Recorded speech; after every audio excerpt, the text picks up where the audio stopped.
Imagine spending hundreds of dollars on a monitor and less than a month later a pixel gets permanently stuck. And when you contact the manufacturer, they give you this. Well guys, welcome to the monitor industry.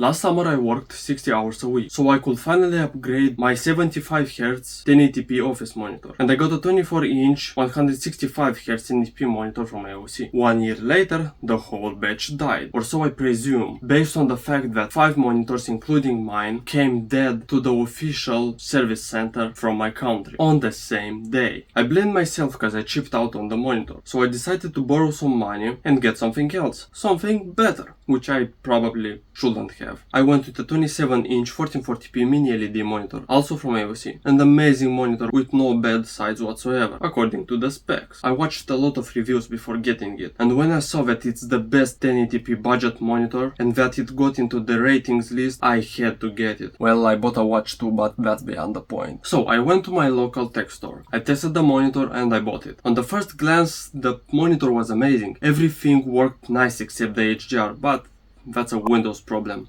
Check the previous video for details. So overall, I was pretty happy. But after a month, exactly 30 days, one of the subpixels failed. One right in the middle of the screen. By the way, a pixel is made out of 3 subpixels, each showing one of 3 colors, red, green or blue. And if one fails or gets stuck, you get flashbanged by a very annoying color, depending on which of them actually failed. After the failure, I filed a repair replace request a few days later, and I waited and waited and waited 2 very long weeks, which is actually the legal limit for an answer, meaning they contacted me extremely late. Firstly, when I got the message, I avoided reading it, because as I was indebted thanks to this monitor, I really was scared to get the news. But eventually, I read it. I got my monitor back, I got this paper that clearly says that they refuse to repair or replace my monitor because the issue is not that big according to their policy. Only one subpixel, pixel, has issues, when I need at least 6 of them if I want any chance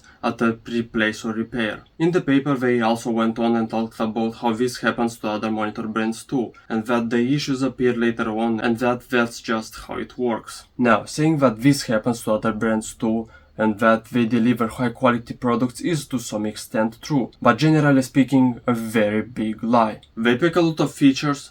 Yes. They give you tech that is easy to use? Yes. They do all that at a reasonable price?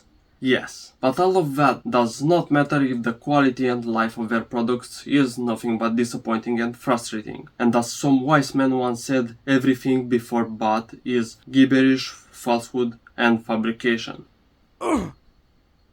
The quality they guarantee and affirm is actually a laughingstock. 2 monitors, different price points. Both of them failed one way or another. At this point, this does not look to me as being unlucky, but as an actual quality issue. Now the average person will go on and accept reality, but not me. I bought a premium monitor and it failed before I got to repay the money I borrowed for it. This is amazingly stupid and disgusting at the same time. This is just unacceptable. I could have bought a cheaper 1440p monitor, but I made the mistake of believing AOC's marketing. First time, joke on you AOC. Second time, joke on me. But the third time won't happen. And I'll try to make sure that a lot of people know about this, so I get some kind of payback by letting people know. These kinds of failures didn't just happen to me, but to several people around the world, according to Reddit. AOC, look, I don't hate you and I don't want to spread hate, but this is a legit issue. And I prefer that you will take these issues into consideration and get your quality control in check. And maybe if you do it right, I'll get another monitor from you.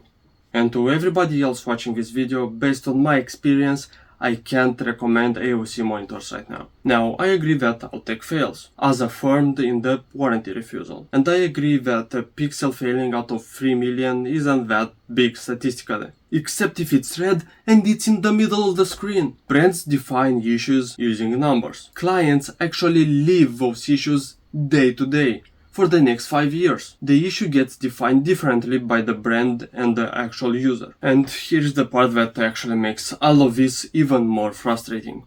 The actual issue. I goddamn love this monitor.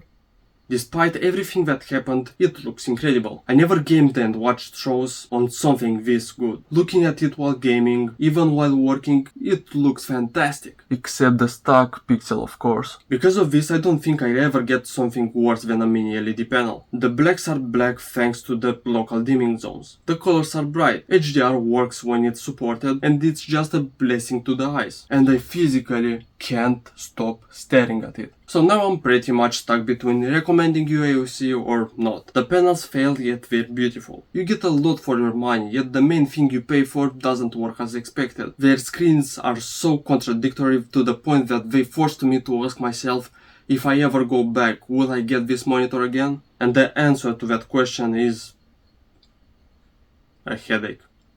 If I could go back, knowing what I know, I'd be looking at a completely different metric than refresh rates and local dimming zones. If I bought it again, I'd be gambling. If you get a perfect panel, you hit the jackpot. You get stunning 1440p Mini-LED performance for a budget price. But if you lose the lottery by even a single subpixel, you are completely on your own. And that's the real takeaway here. When a company tells you that you need 6 dead pixels to qualify for help, they're telling you that they expect a baseline of failure, and they expect you to pay for it. They want you to stare at a bright red dot in the middle of the screen, in the middle of your crosshair or your editing timeline for the next 5 years, and just cope.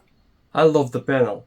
I despise the policy. So here's my final verdict. If you actually have the cash to go on and buy a monitor from a brand with a reliable policy, do that instead. Don't risk your hard-earned money on a brand that treats its paying customers only based on numbers. Yes, specs look amazing on a box, but the warranty actually tells you how much the brand respects its customers, their time, and their labor. And right now, AOC doesn't respect mine at all. Let me know down in the comments if you've ever been screwed by this kind of nonsense, or if your monitor actually managed to survive its first year. Drop a like if this saved you a massive headache, and check your monitor before your return window closes.